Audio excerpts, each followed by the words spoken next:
ধরে ধরে জবাই কর। তাদেরকে বলতে চাই, এই শস্য শ্যামলে ভরা সুন্দর বাংলাদেশকে স্বাধীন করার জন্য এই বাউলদের ভূমিকা অনস্বীকার্য। আমরা বলতে চাই, ব্রিটিশ বিরোধী আন্দোলনে আমাদের এই বাউল, এই ফকিররা অকাতরে লড়াই করে গেছেন। সেই বাউলদের বিরুদ্ধে যখন আপনি আঙ্গুল তুলছেন, তখন সাবধানে কথা বলবেন। আমরা সুস্পষ্টভাবে বলতে চাই, আমাদের একজন সংস্কৃতি উপদেষ্টা আছেন, যিনি চলচ্চিত্র নির্মাতা, যিনি ছবির হাটের মতো, আদি সুপার মার্কেটের মতো সাংস্কৃতিক আন্দোলনের মধ্য দিয়ে গড়ে উঠেছেন। এই সাংস্কৃতিক উপদেষ্টাকে পেয়ে আমরা আনন্দিত হয়েছিলাম, কিন্তু দুঃখজনক হলো সত্য, তাকে মানুষজন আজকাল ব্রেন শো উপদেষ্টা বলে অবহিত করছেন। আজকের এই ক্রান্তিকালে তার কোন স্টেটমেন্ট আমরা পাই নাই। সংস্কৃতি মন্ত্রণালয়ের আওতাধীন নয় এমন অনেক বিষয়ে আমরা তাকে কথা বলতে শুনি, তাকে স্টেটমেন্ট দিতে শুনি। যখন আমার দেশের বাউলরা আক্রান্ত হচ্ছেন, যখন আমার দেশের বাউলরা শিল্পীদের উপরে হামলা করা হচ্ছে, অন্যায়ভাবে গ্রেফতার করা হচ্ছে, তখন কোথায় মুস্তফা সরোয়ার ফারুকী, কোথায় ডক্টর ইউনূস, কোথায় আমাদের সুপ্রশাসন? যখন বাউলরা একটি শান্তিপূর্ণ মানববন্ধন করতে গিয়েছিল মানিকগঞ্জে আদালত চত্বরে, এই বাউলদেরকে, এই শুভ্র কেশী, এই সুকণ্ঠী মানুষদেরকে, যারা সমতার কথা বলে, যারা সাম্যের কথা বলে, যারা ভালো কথা বলে, এই মানুষদেরকে এই নিরীহ প্রাণগুলোর উপরে হামলা করা হলো।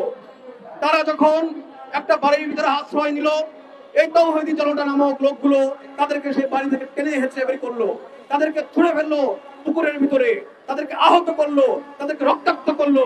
এই রক্তাক্ত মানুষগুলো যখন থানায় গেল, তাদের মামলা নেওয়া হলো না। কোন সে পুলিশ, কার টাকায় তার বেতন হয়, কোন সাহসে সে আমাদের মামলা নেয় না? আমার রক্তাক্ত ভাইরা যখন থানায় যাচ্ছে, তখন কোন সাহসে ওসি বা এসআই তাকে ফিরিয়ে দিচ্ছে? তার শক্তির উৎস কোথায়? আমরা জানি এই জনতাই নাকি রাষ্ট্র কাঠামোর শক্তির উৎস। এই জনতাই জুলাই বিদ্রোহ করেছিল, তাদের সেই স্বাধীনতা, সেই অধিকার কোথায় গেল?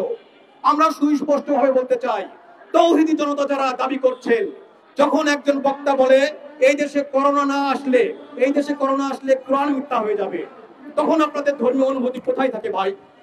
যখন এই আলেমরা বারবার, এই কথিত আলেমরা যারা ওয়াজ করছেন, যারা মুফাসসিরে কোরআন, যারা ইসলামের অপব্যাখ্যা দিচ্ছেন, যারা আল্লাহ এবং আল্লাহর রাসূলের শানে বেয়াদবি করছেন, এরকম অহরহ ভিডিও ভাইরাল হচ্ছে, তখন আপনাদের ধর্মীয় অনুভূতি কোথায় থাকে?